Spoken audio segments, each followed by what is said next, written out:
यहाँ बात हम कर रहे हैं ईश्वर से संबंध की, ईश्वर से कनेक्शन की। तो ईश्वर से कनेक्शन को समझने के लिए हमें मनुष्य की सृष्टि को भी समझना पड़ेगा। यदि ईश्वर ने हमें क्रिएट किया है तो जरूर उसने हमें इस तरह बनाया होगा कि हम उससे कनेक्ट कर सकें, जबकि उसका इंसान को बनाने का पर्पज ही ये है कि हम उसकी इबादत करें, उसकी उपासना करें। तो हमें देखना पड़ेगा कि हमारा जिसको हम कहते हैं कि ये हमारा शरीर है, इसमें एक्चुअली कुरान से हमने ये समझा कि इंसान की सृष्टि में तीन चीजें, यानी हमारी फिजिकल बॉडी या हमारी मटेरियल बॉडी, जिसको हम देख सकते हैं, जिसको हम टच कर सकते हैं, जिसकी एक फिजिकल एग्जिस्टेंस है। दूसरा हमारा होता है अहम, या हम कह सकते हैं हमारा ओन सेल्फ, जिसके थ्रू हम सोचते हैं, समझते हैं, महसूस करते हैं। और तीसरा है आत्मा, ये एक यूनिवर्सल सोल है जो खुदा की तरफ से मनुष्य को दी जाती है। अब इसको समझने के लिए मैं एक आपको एग्जाम्पल देना चाहूंगा कि एक मोबाइल फोन अगर हम ले लें, तो मोबाइल फोन एक उसकी मटेरियल बॉडी है, और उसके अंदर जो सिम लगा हुआ है वो हमारा अहम या हमारा सेल्फ हो गया। और आत्मा को अगर हम देखें तो वो उस ईश्वर की तरफ से एक नेटवर्क होता है जो हमको एक्टिवेट करता है, हमारे शरीर की कैपेसिटीज को एक्टिवेट करता है। वो हो गया एक नेटवर्क जिससे सिम कनेक्ट होकर के और हम मोबाइल को यूज कर सकते हैं। इसके बाद ये तो हो गया कि हमारा शरीर की बनावट किस तरीके से करी गई है। हम जितने भी दुखों को महसूस करते हैं, हम जितने भी सुखों को महसूस करते हैं, हम जो भी डिसीजन लेते हैं, वो उसमें सब में हम अपने अहम का इस्तेमाल करते हैं। कुरान ने इसके लिए जो लफ्ज इस्तेमाल किया है वो है नफ्स। और कुरान ये कहता है कि हमें अपने नफ्स को कंट्रोल करना चाहिए। हमें, क्योंकि इसी के अंदर बहुत सारे डिजायर्स भी आते हैं, यही हमें अच्छाई की तरफ भी ले जाता है, यही हमें बुराई की तरफ भी ले जाता है। आत्मा क्योंकि ईश्वर की तरफ से आती है, वो कभी भी मनुष्य को भटकाती नहीं है। और जहां तक इस शरीर की बात रही, तो ये शरीर मिट्टी से ही आया था, मिट्टी में ही चले जाना है। इसका इस्तेमाल हमारा अहम करता है। तो एक तो ये बात हो गई, सृष्टि को हमने समझ लिया। फिर यानी कि हमारे अपने ओन जो हमारा नफ्स है उसको हमें अपनी फिजिकल बॉडी से ऊपर उठाना है।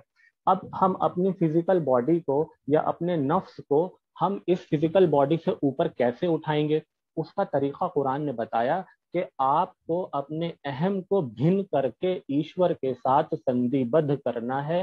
अपने अहम को, अपने नफ्स को, अपने डिजायर से ऊपर उठ करके हमें ईश्वर से, गॉड से कनेक्ट होना है। तो कैसे होंगे, उसके लिए दो बातें बहुत जरूरी हैं। पहला ये कि हमें अपने अंदर सत्य एवं कृतज्ञता का मनोभाव पैदा करना होगा, यानी हमें अपने अंदर एक ट्रूथफुल और एक ग्रेटफुल एटीट्यूड लाना पड़ेगा। हमें हमारे अंदर एक ग्रेशियसनेस का स्वभाव होना चाहिए। जब ऐसा हो जाएगा तो हमारे अंदर की जो ईगो है, हमारे अंदर का जो एरोगेंस है, हमारे अंदर का जो घमंड है, उसको क्रश करना पड़ेगा। और इसको क्रश किए बगैर हम अपने अंदर कृतज्ञता का भाव, मनोभाव नहीं ला सकते, एक थैंकफुल नेचर नहीं बना सकते। और जब तक हम अपनी ऐसी स्थिति, ऐसा एटीट्यूड नहीं बनाते, ईश्वर से कनेक्शन का कोई भी संभावना नहीं है। पहली चीज। फिर दूसरी चीज यह है कि हमें अपने अंदर से छल को खत्म करना पड़ेगा, धोखा देने की प्रवृत्ति को खत्म करना पड़ेगा। ये धोखा देना, बहकाना, झूठ बोलना, ठगना, झांसा देना, दिखावा करना, ये सब अलग अलग फॉर्म्स हैं एक ही एविल नेचर की। इस प्रवृत्ति से हमें बचना होगा। जब हम ये दो काम कर लेंगे, दो काम कौन से काम, पहला काम यह है कि हमने सत्य, ट्रूथफुल और ग्रेटफुल एटीट्यूड को बना लिया, और दूसरा ये कि हमने अपने अहम को छल से प्रोटेक्ट कर लिया। अब यानी कि हमारा शरीर, हमारा नफ्स ओपन हो गया। अब now we can connect to the God. अब हम ईश्वर से अपने एक प्रारंभिक संबंध बना सकते हैं। ऐसा करने के बाद हमारा जो ईश्वर से संबंध बनेगा वो एक इनिशियल स्टेज का होगा।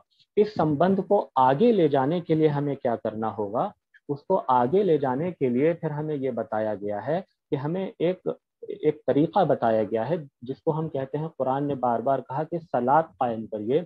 यहाँ पर हम लोग कॉमनली कह देते हैं कि नमाज पढ़िए। असल में नमाज जब पढ़ी जाती है तो उसका जो विशेष उसकी जो रूह थी, उसका जो मैसेज था, उसका जो ये था कि हमें ध्यान लगाना है और चिंतन करना है। ये बड़ा जो है अनफॉर्चुनेटली मुस्लिम समाज के बहुत सारे लोग बहुत लंबे समय से नमाज पढ़ते आ रहे हैं, लेकिन जब वो नमाज पढ़ते हैं तो उसको सिर्फ एक कर्मकांड की प्रक्रिया की तरह करते हैं, और उसमें ध्यान लगाने वाला पार्ट जो है, या चिंतन करने वाला पार्ट जो है, या मेडिटेशन करने वाला पार्ट जो है, वो उसकी तरफ ध्यान नहीं देते। इसलिए जो उसके फायदे हैं, उसके जो परिणाम हैं, उनसे हम महरूम रह जाते हैं। इसी के साथ मैं अपनी बात को समाप्त करता हूँ। धन्यवाद।